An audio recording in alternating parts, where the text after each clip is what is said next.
A young millionaire found a mysterious letter near his house. What he read turned his life upside down, especially when he discovered who the author was.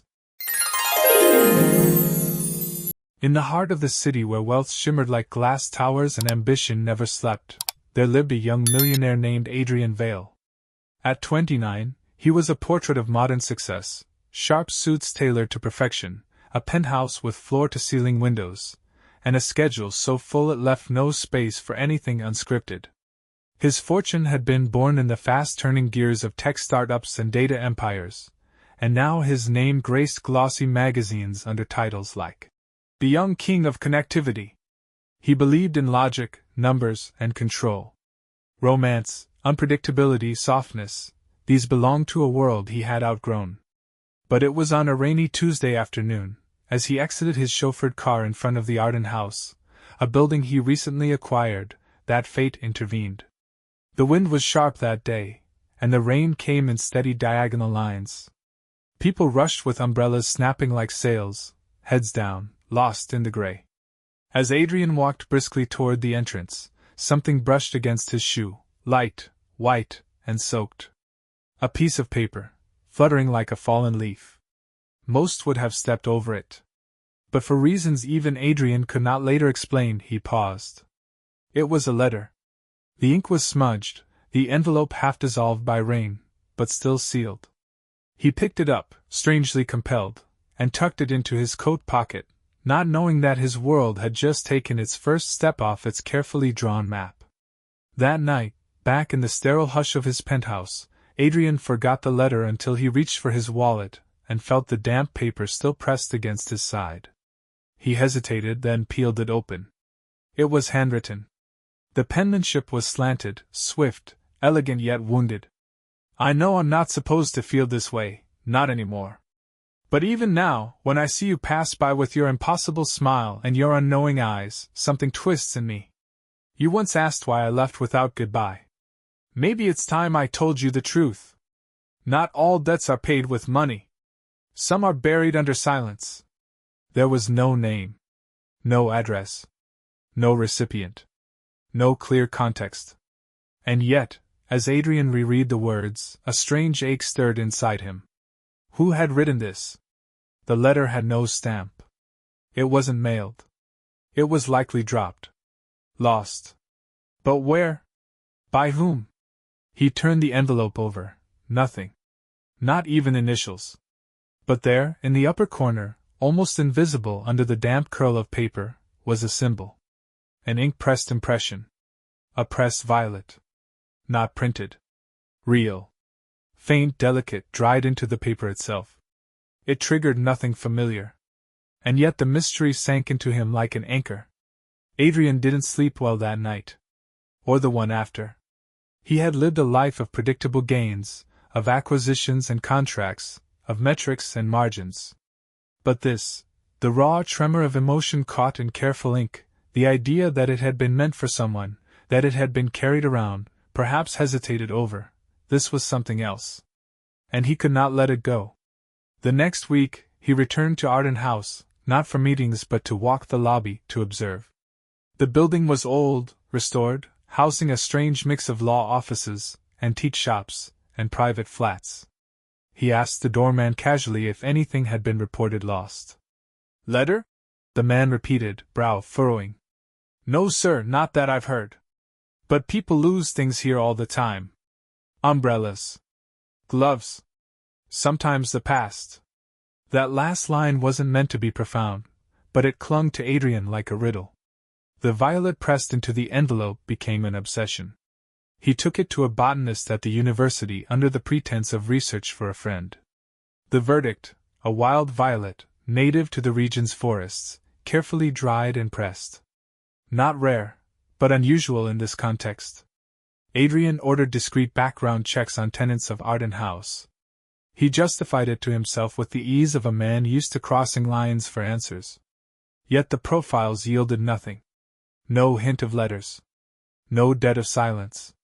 But a pattern began to form, subtle, accidental, like a melody remembered without its song. Twice, he spotted a woman on the stairwell. Late 30s, possibly early 40s. Always alone, always dressed in gray and lavender tones. She carried sketchbooks and disappeared before he could approach. There was something unplaceable about her, something both familiar and ghost-like. But he never caught her name. Still, the letter haunted him. He reread it often, each time tracing different emotions from its lines. Regret. Longing. Guilt. Love?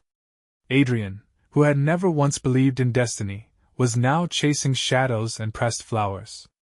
In the second letter he found, weeks later, behind a radiator in a vacant office, it was written in the same hand. Sometimes I think I imagined it all. That you never smiled at me, that you never said my name the way I remember. But then I see your shadow in places you've never been, and I know memory plays cruel games.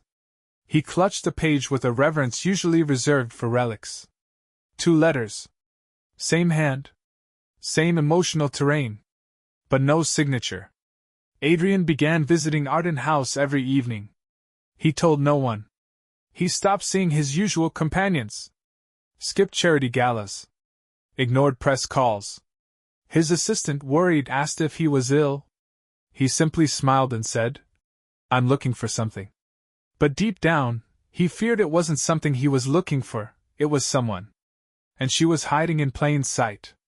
Little did he know, the truth he was about to uncover would not only alter the way he saw the woman behind the letters, but also shatter the pristine narrative of his own life. Because the writer wasn't a stranger. She was someone dangerously close. Someone he thought he knew. But fate was only just beginning to write its script. In the days that followed the discovery of the letter, Adrian Vale found himself disoriented in his own world. Meetings blurred, decisions lost weight, and the silence of his penthouse, once a haven of logic and order, now felt cavernous, even mocking. Something had been set in motion the moment he picked up that rain-soaked envelope, and it refused to leave him. Then came the second letter. He found it nestled behind an old painting in a disused office suite at Arden House, while supposedly inspecting the space for renovation. But in truth he was searching, though for what, he couldn't say aloud. The letter was folded precisely, preserved as though it had been waiting for him. "I knew you'd come back. You always return, even when you don't want to. I'm tired of pretending I don't see you. You don't see me, not really. That's all right. You're not supposed to. Not yet. No signature. No hint of identity." But again that violet pressed gently into the upper corner, like a private symbol. This was no accident. Someone was writing to him. That very afternoon Adrian saw her. She was standing midway up the stairwell between the 3rd and 4th floors, one hand resting on the rail, the other holding a small sketchbook. Her figure was poised, motionless. Gray coat belted neatly at the waist. Lavender gloves. There was an elegance to her, timeless, quiet, self-contained. Adrian paused. "Excuse me," he said. She turned, not startled, simply aware. Her face bore the kind of beauty one remembered in fragments, not features. Moss-green eyes. A slight crease between her brows, as if deep in thought. "Yes?" she replied softly. "I've seen you here before. Do you work in the building?" "Sometimes," she said. "I restore things. Mostly paintings. I'm Adrian." A faint smile crossed her lips. "I know." The words landed strangely. "Do I know you?" She tilted her head slightly. "Not really. But sometimes the past lingers where we least expect it." Before he could respond, she closed her sketchbook and began walking away. No further words. No hesitation. That evening, he found the 3rd letter. Hidden between the pages of an old architecture book in the lounge. A book no one had touched in years. It was placed with deliberate care. "I saw the way you looked at me. You're trying to remember, aren't you? It's not your fault. We all forget who we used to be." Adrian could no longer pretend this was coincidence. She was guiding him. Or perhaps, testing him. He began returning to Arden House each evening, walking its halls with no agenda but hope. Sometimes he would glimpse her on the courtyard bench, sometimes in the distance near the atrium. Always alone. Always vanishing before he could approach. And then, a shift. He spotted her again, this time in a quiet tea house near the building's rear entrance. She sat by the window, hands wrapped around a cup of mint tea, sketching with slow precision. He didn't enter. He watched from across the street, breath fogging the glass. When she left, he stepped inside. And there, under her cup, as if planted like a seed, was another letter. I've sat here so many times before daring to leave you a sign. You've changed. More than you know.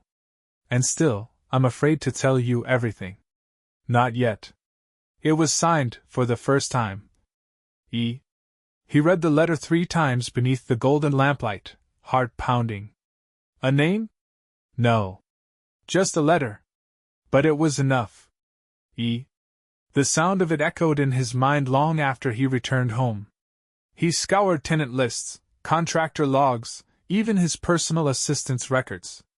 And then, buried in an old file, he found something. Elira Marin. Art conservator. Briefly contracted for a restoration project in one of his galleries nearly 2 years prior. The name meant nothing to him. Not then. But now, it was a key turning in a lock he hadn't known was sealed. Adrian closed the file and leaned back in his chair, the letter still in hand. If she was drawing him into something, he had already crossed the threshold. And the mystery of who she truly was had just begun to unravel. Adrian Vale did not sleep the night he discovered her name. Elira Marin. The syllables echoed with quiet familiarity, though he could not remember ever speaking them aloud. Still, something shifted inside him the moment he saw them in ink. A curtain moved. A shape in the fog stirred. She had been contracted 2 years ago. A gallery restoration. Brief. Peripheral. He had likely signed off on the paperwork without a second glance, an easy oversight in a world where faces blurred into transactions. But Elira had remembered him. And not as a client. Which meant she had known him before. That thought unsettled him more than he admitted. The next morning, Adrian abandoned his meetings. He returned to Arden House and watched the courtyard. The bench where she often sketched was empty. He waited an hour. Then another. When she didn't come, he walked the perimeter of the building. No sign. He ventured to the tea house. Same corner table. Same window. Empty. Instead of leaving, he sat down, ordered her usual mint tea, and waited. He unfolded the most recent letter again, as if a fourth reading might reveal something new. You've changed. More than you know. What had she meant? He took out his phone and accessed the archive of restoration contracts. The gallery in question specialized in early 20th century paintings, mostly obscure expressionists. Nothing tied to his personal life. Yet Elira had chosen that project, and somehow, it brought her close enough to watch him again. He was being watched long before he ever knew it. A strange thought struck him. What if she hadn't left that first letter by accident? What if he was meant to find it? At that moment, a barista approached. Sir, she said, hesitant. This was left for you. He blinked. A small envelope. No name. Same cream-colored paper. The same seal. Another letter. You've begun searching. I knew you would. But let me warn you, truth is not a comfort. It is an undoing. There are things you've forgotten, and things I've spent years trying not to remember. You are not who you think you are. And I am not just someone who walked through your building one rainy day. No signature this time. Only a violet petal pressed into the fold. Adrian stared at the page for a long time, the words slowly absorbing into his breath. A memory stirred, faint, disjointed, like a thread catching on the edge of cloth. A woman laughing beside a piano. A hallway dimly lit, the scent of lavender, not perfume, but the flower itself, pressed, wild, real. But when he reached for the memory, it dissolved. He left the cafe and called in a favor from his legal counsel. Within hours, he had Elira's full file, educational background, previous contracts, personal history. Most of it was ordinary. Exceptionally talented. A career in conservation. A reputation for solitude. But there was a blank spot. 3 years missing? No employment, no address. Just a line in the file. On indefinite leave. He dialed the number listed in the archive. It rang once, then went silent.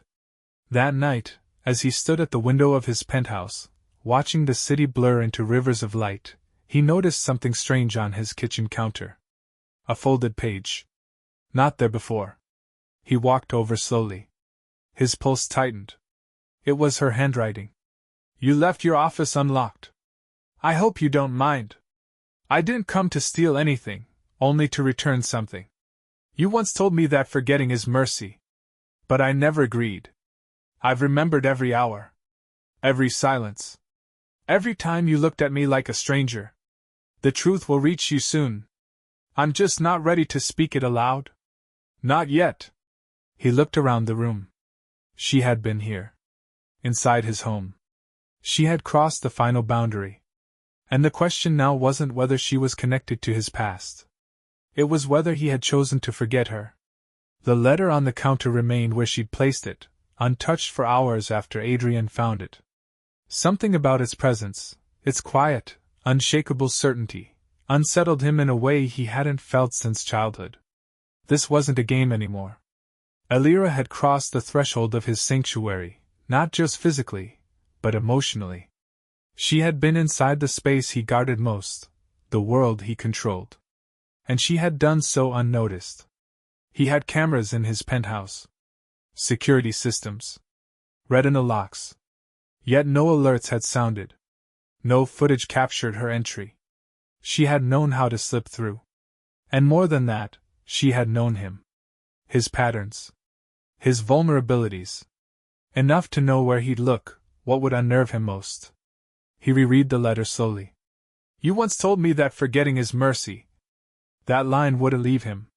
It rang with familiarity, like a phrase uttered in another life. He opened his archived emails. Searched keywords. Nothing. He checked personal correspondence, even texts spanning back years. Nothing. And yet, he knew he had said those words. He called his therapist, someone he hadn't spoken to in nearly a year, and asked to retrieve old session notes. The request was met with hesitation. Mr. Vale, you once asked for your files to be sealed. You were very clear. I know, Adrian replied. But I'm asking you to unseal them. Now. 2 hours later, the file arrived in his inbox. 46 pages. Notes, reflections, redacted fragments of therapy sessions conducted during what Adrian had always referred to as the incident year. A time he had buried. Efficiently. Entirely. He opened the file. And then, he saw it. Entry dated October 3rd, 4 years ago. Patient continues to dissociate when pressed about. EM. Notes resistance, describes dreams involving lavender, water, and silence. Makes frequent reference to forgetting as mercy. Claims the memory is fogged by design. Adrian's breath left him. EM. Elira Marin.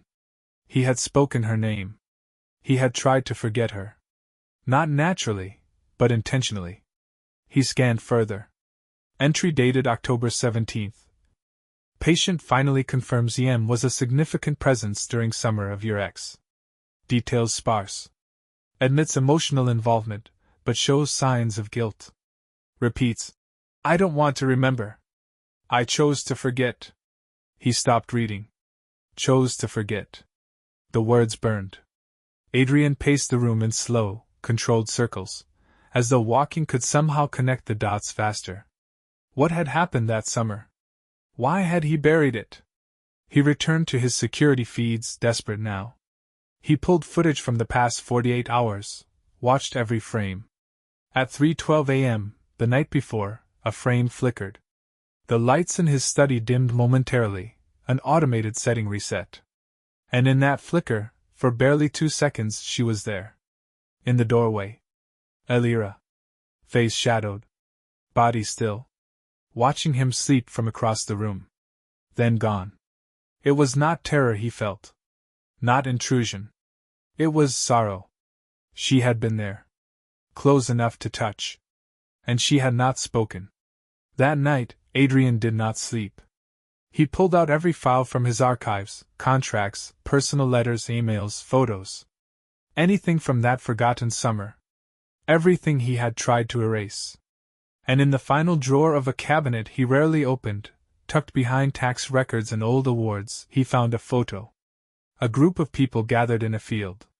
Smiling. He was among them. And beside him, a woman in lavender. Her face was turned slightly, laughing. Her hair wind-tossed. And in her hand, a sketchbook. It was her. Elira. They had known each other. Not briefly. Not distantly. They had shared something. And somehow, he had chosen to wipe it clean. But why? He turned the photo over. One line was written in his own handwriting. The summer we said nothing and everything. He stared at the words until they blurred. There was no denying it now. He had loved her. And then, for reasons buried deep in shadow, he had erased her. The photograph stayed beside him all night, untouched yet unbearable to look away from. Adrian Vale barely moved, his mind spiraling through fragments of memory that felt more like dreams than truths. The image of Elira, alive, laughing, close, defied everything he thought he knew about the past. He had been told once, long ago, that trauma doesn't always come as fire and violence. Sometimes it's quiet. Gentle, even. So soft, you don't realize it's burrowing inside you until entire years are gone. By morning, he had made a decision. He knew the setting in the photo. A secluded estate in the countryside, once owned by his late uncle, nestled at the edge of a pine forest. He had inherited the property years ago but hadn't set foot there since, hadn't wanted to. The place had always held a strange weight in his chest, though he never questioned why. Now he knew. That was where it had happened. He arrived before noon alone. The grounds were overgrown but intact. The iron gate creaked open with familiar resistance, and as he stepped through, a breeze stirred the trees like a whisper welcoming him back. The house stood just as he remembered, slate-roofed, stone-walled, with wide shuttered windows that once opened onto long summer evenings. Inside, dust blanketed the floor, furniture draped like forgotten actors on a stage. But everything was preserved. Untouched. Waiting. He wandered through the rooms in silence. Faint memories pulsed like echoes, voices at dinner, laughter under candlelight, music from the old radio in the hall. And then, he entered the sunroom. The glass was fogged with age, but the light still poured through. A sofa by the wall. A table. And on it, a sketchbook. Old. Weathered. Bound in soft leather. Adrian moved toward it slowly, as though it might vanish if startled. He opened the first page. Drawings. Dozens. Some delicate, unfinished. Others bold with charcoal strokes. But one stopped him cold. His face. Sketched from memory. Twice. Once with eyes closed, once in profile. Captured not with perfection but with care. As if the artist had known not just the angles of his face, but the weight behind them. He turned more pages. Scenes from the property. The bench beneath the pine tree. The lake beyond the trail. A journal entry scribbled beside one. He looks at me like he's trying to memorize everything.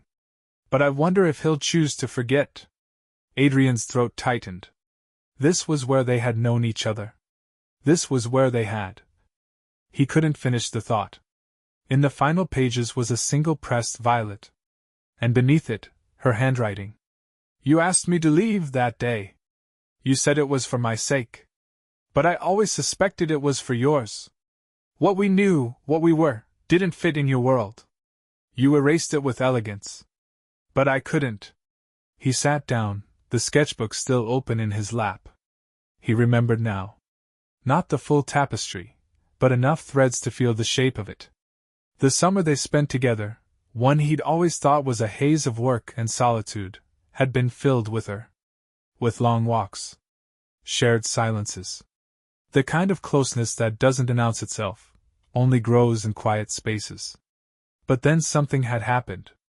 No, he had done something. Driven by fear. Or pride. Or the inevitability of a life already charted out. He had ended it. Not cruelly. Just, efficiently. As he did everything. And then, he had asked to forget. He had paid for that privilege, through therapy, through selective memory work, through willpower sharpened like a knife. Elira hadn't been erased by time. She had been erased by choice. A sound behind him. He turned. She stood in the doorway. Pale coat. Lavender gloves. Her eyes unreadable. You remembered, she said quietly. He nodded. She stepped inside slowly, glancing once at the sketchbook in his hands, then back to him. I wasn't sure you would. I wasn't sure I deserved to, Adrian said. They stood in silence. The weight of 4 years hung between them, thick and unnamed. I tried not to bring this back, she said, her voice softer now.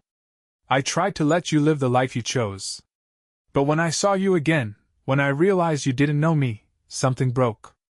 I had to leave pieces. I had to see if anything remained. And it did, he whispered. She hesitated. There's more you don't remember. Some of it I hope you never do. But this part mattered. Even if it had to be buried. He looked at her, really looked. She hadn't aged in the way people usually do. She had ripened, become sharper, more precise in her stillness. I heard you, he said simply. Yes, she replied. But I healed. She moved toward the sketchbook, touched it gently. Then looked at him. So now what, Adrian Vale? He didn't have an answer. Not yet. But he knew one thing. This was no longer about solving a mystery. It was about rewriting what he had once chosen to forget. They sat across from each other in the sunroom, sunlight stretching through the dusty glass like fragile fingers. The silence between them was not hostile. It was brittle, sacred. A silence reserved for two people who once knew each other so intimately that words had become unnecessary, until silence, too, became unbearable. Elira rested her gloves beside the sketchbook. Adrian hadn't moved since she entered, afraid that one wrong breath would scatter everything they had retrieved from the past. He spoke first, his voice lower than he expected. Why did you let me forget? She looked down. You asked me to. I didn't understand what I was giving up. No, she agreed. But you were convinced you had to. That the world you built couldn't hold me. That loving me would unravel everything else. And it did anyway, he murmured.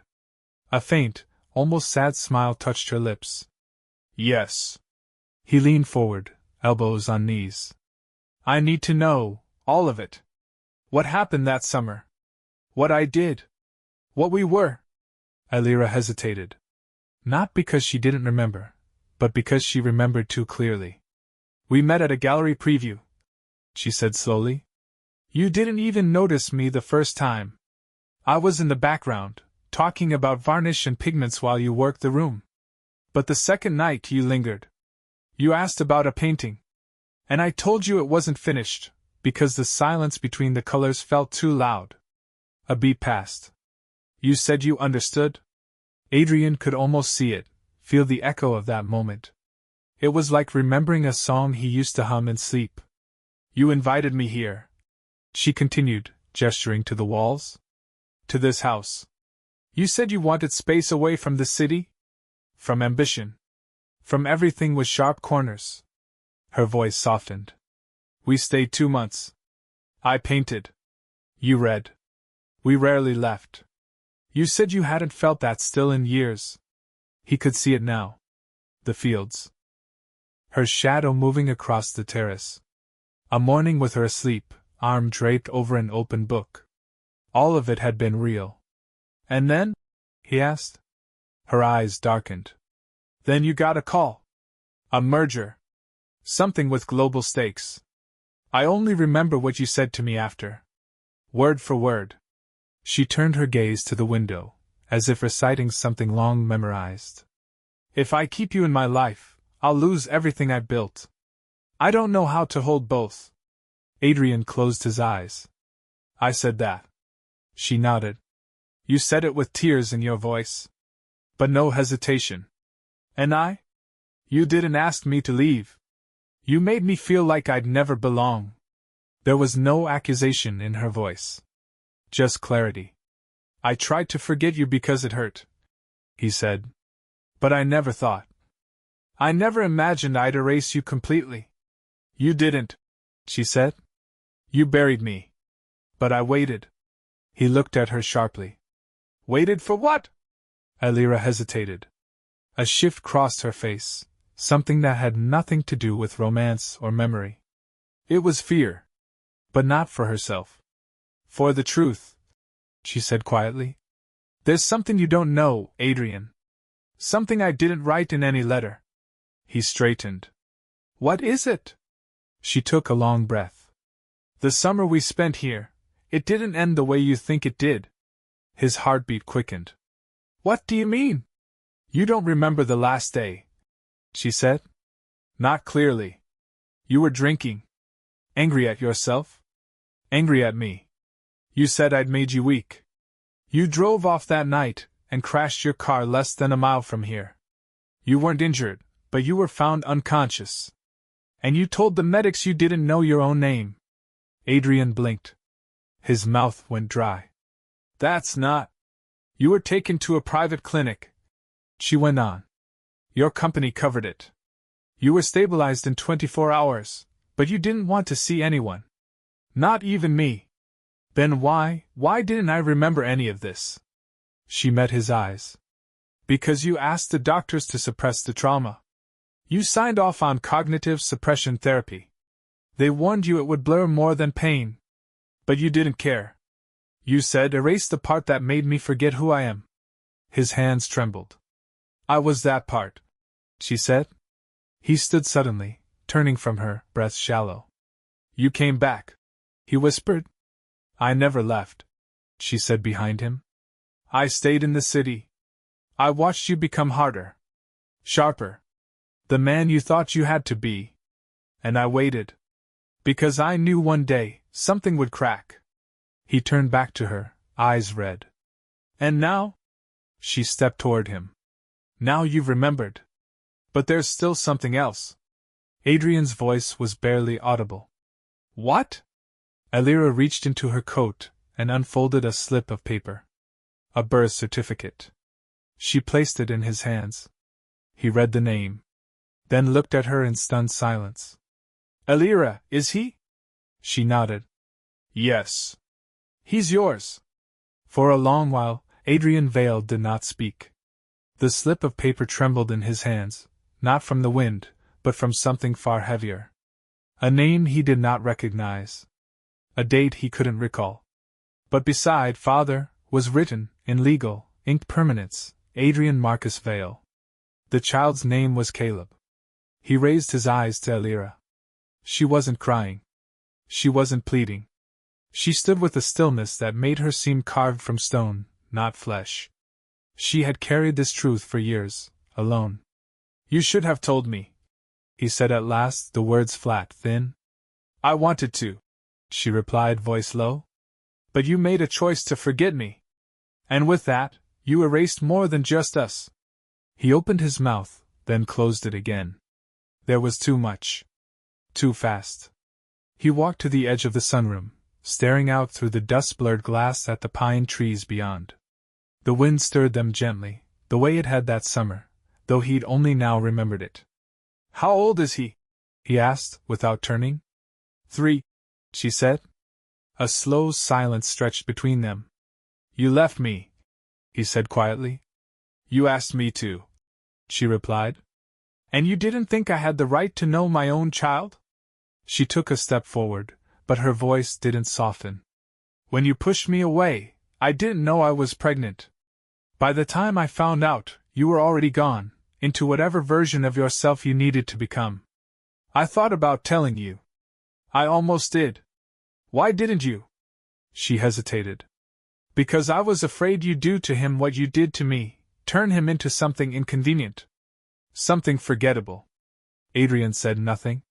You're not a cruel man, she continued, but you've always been good at locking doors. Especially the ones that lead inward. He turned then, sharply. Do you think I wouldn't have changed if I'd known? That I would have ignored him? No, she said. I think you would have loved him, and resented him for it. Because love demands you dismantle the walls that keep everything else neat and manageable. You weren't ready. He stared at her. And now? Alira nodded once, slowly. Now. I think you might be. He dropped into the old armchair, the birth certificate still in his hand. Where is he? With my sister. Safe. Happy. Does he know about me? No. Not yet. I told him his father was far away. And once, when he asked why, I said, because sometimes people have to forget who they are before they remember how to come home. Adrian lowered his head. A child. A son. He tried to picture him, but all he had were fragments. The color of Alira's eyes, the curve of her mouth, the scent of lavender. Nothing formed clearly. It felt wrong, that his own blood could walk the earth and be unknown to him. I don't want to be a stranger, he said hoarsely. Alira stepped closer. You don't have to be. But I don't know how to be a father. No one does, she said. Not at first. He looked up at her again, and in her gaze he saw not anger, not bitterness, but exhaustion. The weariness of someone who had carried both memory and silence for far too long. I want to meet him, he said finally. I know, she replied. Another long pause. Then, cautiously, she reached into her coat and withdrew a folded paper. Not legal. Not clinical. A drawing. She passed it to him. He unfolded it. A child's sketch, simple lines, bright colors. A tall figure with messy hair. A smaller one beside him, holding his hand. They stood under a pine tree, sun above them like a yellow crown. In the corner, written carefully in uneven letters, Me and the man from the dream. Adrian stared. I didn't show him your photo, Alira said softly. But he's seen you, in dreams. He says you stand by the window, watching the stars. Adrian's throat burned. I never meant to be absent, he whispered. I know, she said. They sat for a while in silence, the sketch between them. No longer strangers. No longer quite whole. But beginning. I'll give you time, Alira said, rising. This isn't something you fix in a day. But I'll wait. Again. As long as it takes. She turned toward the door. Alira, Adrian called softly. She stopped. Tell him. I've started remembering. And I want to learn everything I missed. She nodded without looking back. And then she was gone. Adrian remained in the chair, the drawing still in his hands. The child in the picture smiled with simple, certain joy.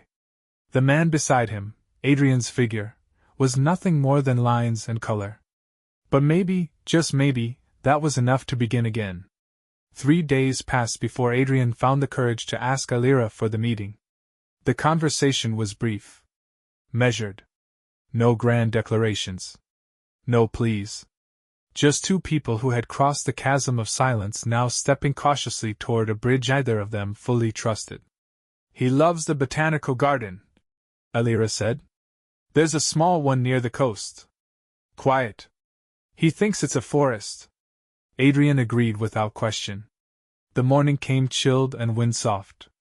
Mist curled low along the roads as Adrian's car made its way along the cliffs. His thoughts were still, but dense, as though his mind understood the enormity of what was to come better than he did. The garden was tucked between dunes and bramble, its iron gate half covered in ivy. Beyond, paths twisted through pale trees and flowering arches. And there, on a wooden bench near a glass house, sat Alira. And beside her, a boy. He was small, no more than a shadow at first. Brown curls wild in the wind. He crouched near a cluster of mossy rocks, wholly absorbed in lining up a trail of polished stones. Adrian stopped a dozen paces away. He couldn't move. Alira noticed him and stood. She gave a small nod, not beckoning, not warning. Just acknowledging. Caleb, she called softly. Someone's here to meet you. The boy looked up. slowly. Eyes green like a leaf just after rain. He studied Adrian for a long moment, unmoving. Then stood, clutching a pine cone in one hand like it was treasure. Adrian approached carefully, knees taut, heart hollow. "Hi," he said. "I'm Adrian." The boy tilted his head. "You're the man from my dream." Adrian blinked. "I am?" Caleb nodded. "You were standing by a window. It was raining. You looked sad." Alira's gaze flicked toward him, unreadable. Adrian crouched down to the boy's level. "That sounds like a real dream." "It felt real," Caleb said. "But you didn't talk." He hesitated. "I didn't know what to say." Caleb looked at him with a seriousness rare in children. "You can talk now." Adrian exhaled, unsure how to begin. "I didn't know I had a little boy. Not until very recently." "That's okay," Caleb said. "Mom said you were far away? And sometimes faraway people come back." Adrian smiled, unsteady, fragile. "Would it be all right if I stayed a little while?" The boy glanced at Alira, who gave a slow nod. "Okay," Caleb said. They walked. Slowly. Caleb showed him his rock trail, his secret tree stump shaped like a turtle, his favorite path that curved like a snake. He spoke with the kind of breathless clarity only young children possess. Adrian listened with wonder, and shame wrapped tightly around his spine. At one point, Caleb picked a dandelion and offered it to him. "This one's magic," he said. "If you blow it just right, you can make a wish come true." Adrian took it gently. "What would you wish for?" Caleb considered. "That the man from the dream stays." The wish lodged itself like a stone in Adrian's chest. They sat on the bench afterward, Caleb between them, legs swinging. The sky had cleared, and the scent of wet leaves rose from the ground. "Do you have a house?" Caleb asked. "I do," Adrian replied. "Is it tall?" "Very." "Can you see the stars from it?" "Yes," he said softly. "Every night." Caleb thought for a moment. "That's nice. I want to see the stars up close someday." "You will." Another pause. "Were you lonely in your tall house?" the boy asked. Adrian's breath caught. "Yes," he said, barely above a whisper. "I was." The boy leaned his head gently against Adrian's arm, in the innocent, unquestioning way only a child can. And just like that, without permission, without preparation, Adrian felt the years between them collapse. But it wasn't finished. Later, as they returned toward the gate, Alira hung back while Caleb skipped ahead. "You didn't tell him," Adrian said. "Not yet." "Why?" "Because he knows what he needs to. That you were missing. And now you're not." He glanced at her. "And when he asks?" "I'll tell him the truth," she said. "All of it." They stopped at the car. "He's..." Adrian's voice broke. "He's beautiful." "I know," she said. A long silence passed. "I want to be part of his life," he said. "Whatever it takes. However slowly. I'm here now." "I believe you," she said quietly. She opened the car door, helping Caleb into the seat. He waved through the window as they closed the door. Adrian stood in the garden drive long after the taillights disappeared. The boy had smiled. But behind that smile was something else, something he hadn't expected. Not fear. Not resentment. Recognition. As if, somewhere deep within, Caleb had always known. And had been waiting. The days that followed their meeting unfurled with strange quietude. Adrian Vale, once incapable of pausing long enough to breathe between acquisitions and boardrooms, now found himself rearranging his life around one small orbit. Caleb. They began slowly. Walks. Shared meals. Simple questions. One afternoon, Adrian brought a telescope to the garden and showed the boy the craters of the moon. Caleb gasped, then fell silent for so long that Adrian asked if something was wrong. "I'm just looking hard," the boy whispered. "So I can remember." Adrian's heart ached in ways that startled him. Alira watched from a distance. She didn't interfere, nor did she offer constant reassurance. She let father and son build their own language, brick by fragile brick. But even in her stillness, Adrian sensed the weight she carried, the unspoken question that hovered between them. Would he stay this time? He was trying. He truly was. But the past, like a shadow cast at sunset, always stretches further than expected. It returned one gray Thursday, in the form of a man named Gregor Rains. An email. Then a note slipped under Adrian's door at Arden House. You're not the only one who remembers. Let's talk. Discreetly. Adrian's blood ran cold. The name was familiar. A junior partner from his legal division years ago. Gregor had been part of the original gallery acquisition, the same summer Elira had entered his life. He had vanished shortly after. Transferred. Then gone. The note left an address. An old jazz bar in the East District, abandoned now, its windows dusted with grime and its signage half fallen. Adrian arrived just before dusk. The building creaked as he entered, floorboards sighing beneath his steps. And there, in the back booth, sat Gregor. He looked older. Paler. The kind of man who had learned how to hide behind silence. You came, Gregor said, sliding a drink toward him. Adrian didn't touch it. What do you know? More than I should, Gregor said. And less than I want to. Get to the point. Gregor leaned forward. You don't remember everything about Elira. But I do. Because I was there, Adrian. I saw what happened that last night at the house. Adrian froze. You had a breakdown. You accused her of. He paused, searching for words. Exposing your weakness. You told her that being with her was a liability. That if the board ever found out, they'd question your control. Your judgment. You said she was a risk to your image. Adrian clenched his jaw.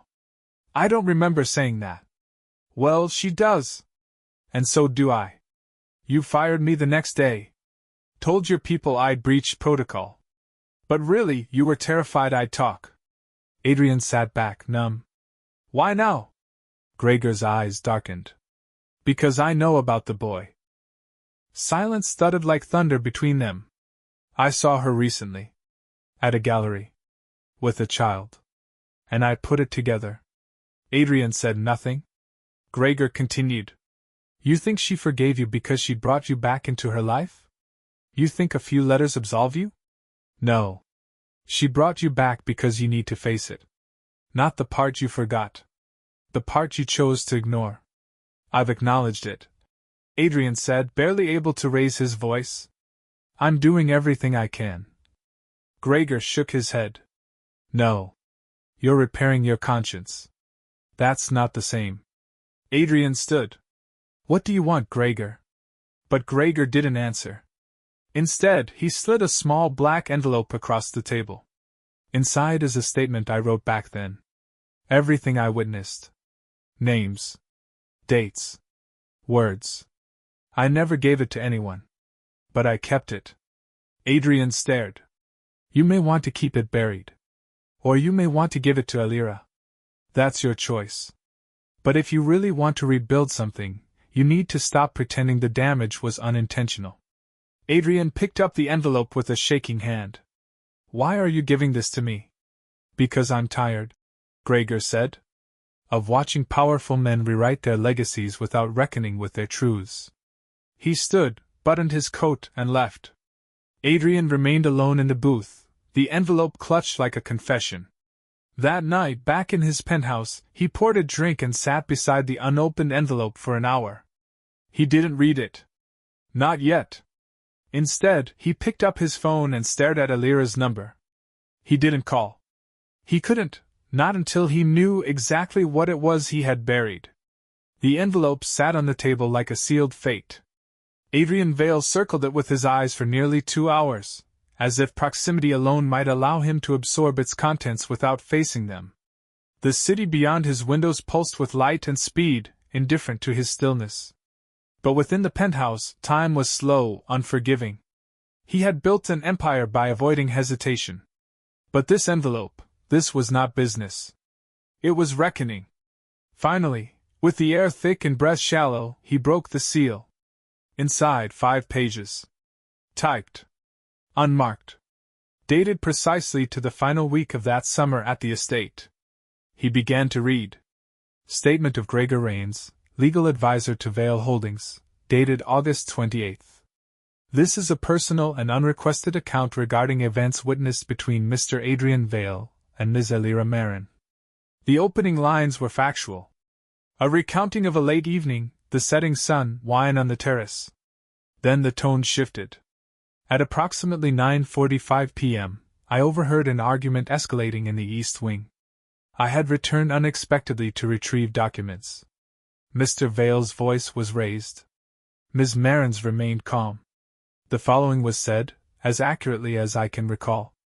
Adrian's eyes skimmed the next paragraph. And stopped. You don't understand.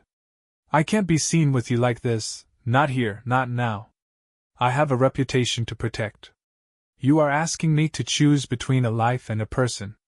No, I'm asking you to be quiet long enough for me to keep what I've built intact. He dropped the page. The words glared back like knives. They weren't unfamiliar because he had never said them. They were unfamiliar because he had refused to remember. Adrian's reflection in the darkened windows showed a man thinner than he used to be. More hollow. Less polished. But somehow more real. He picked the pages up again and read on. Gregor had witnessed Elira leaving the estate that night, alone, silent, carrying nothing. No car. No luggage. Adrian, according to the account, remained behind, drinking, staring into the fire until morning. There was no violence.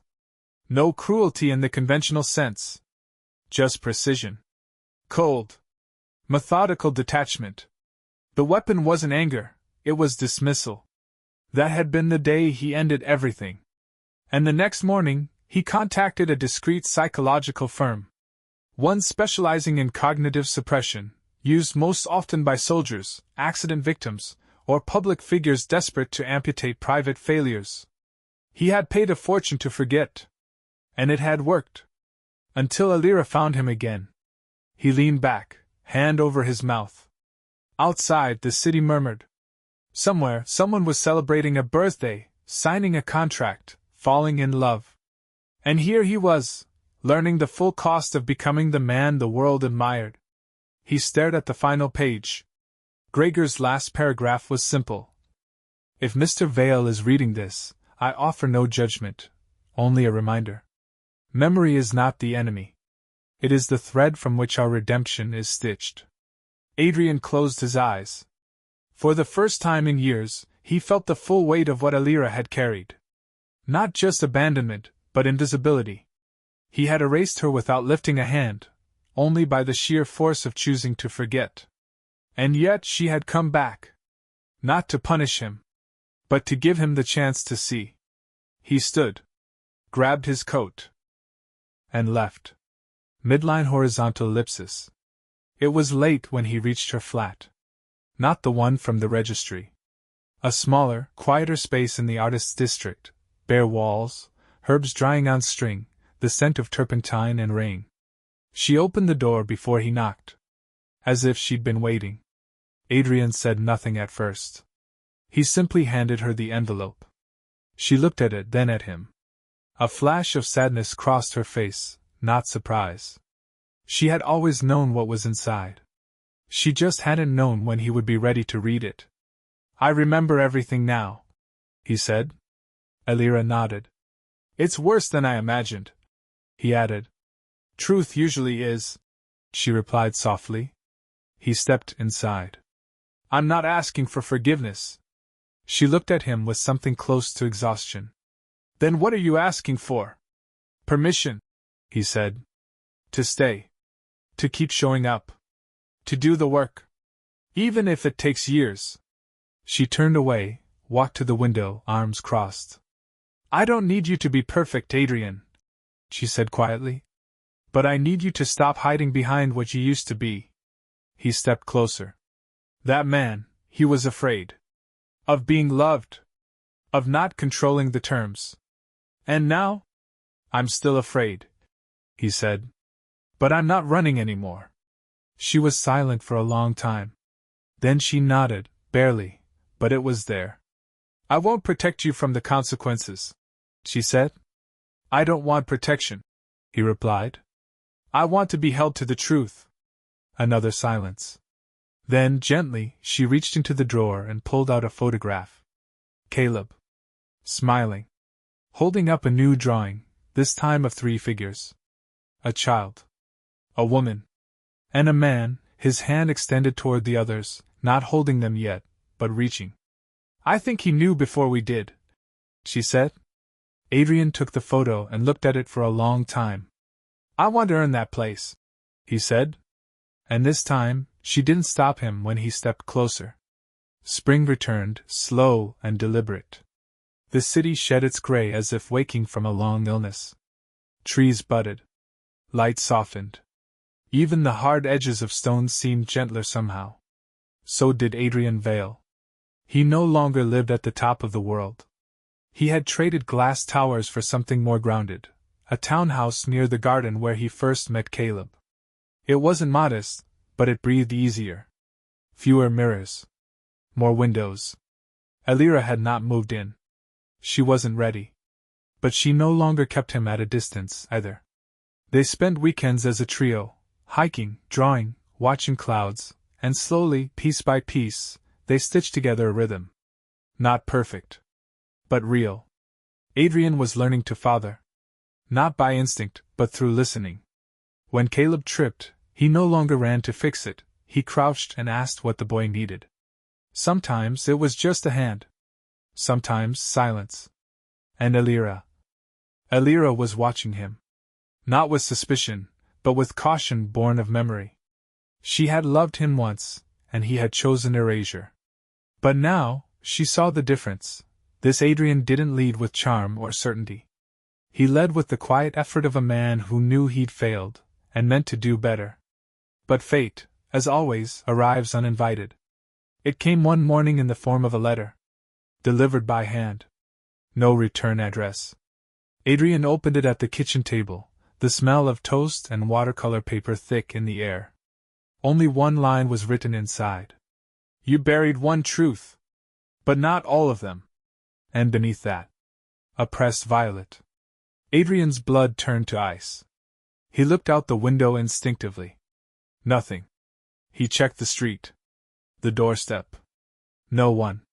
Elira found him moments later, the letter still in his hands. Another? She asked quietly. He nodded. Her eyes scanned the words. She paled. It's not from me. I know. What does it mean? He looked at her slowly. It means someone else knows about the clinic. The therapy. The erasure. Someone who never should have. She gripped the counter, steadying herself. Who? Adrian remembered Gregor's words. You're not the only one who remembers. He called the jazz bar. Disconnected. Gregor had vanished again. Without warning. Without trace. The past, it seemed, wasn't finished with him. Midline horizontal ellipsis. That evening, Caleb came home with a school drawing. 3 stick figures again, but this time, there was a 4th one, off to the side.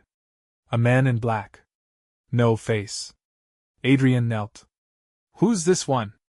Caleb shrugged. He watches sometimes. From the bench near the garden. Has he talked to you? No. But he writes. Adrian's stomach turned. What do you mean, he writes? The boy disappeared and returned moments later with a folded paper. Childlike handwriting. But not Caleb's. He doesn't deserve your trust. He made you disappear once. He could do it again. Elira read it, face drained of color. It's not your past haunting you, she said. It's someone who wants it back. Adrian stood. I need to end this. Do you know who it is? No, he said. But I know where to start. Midline horizontal ellipsis. The answer came not from shadows, but from an old file in his legal archive. A paralegal. Briefly employed. Dismissed after accessing restricted records about the suppression contract. Micah Glenn. Adrian remembered the name only because the man had sent a letter after termination. A quiet threat disguised as legalese. I still know what you paid to forget.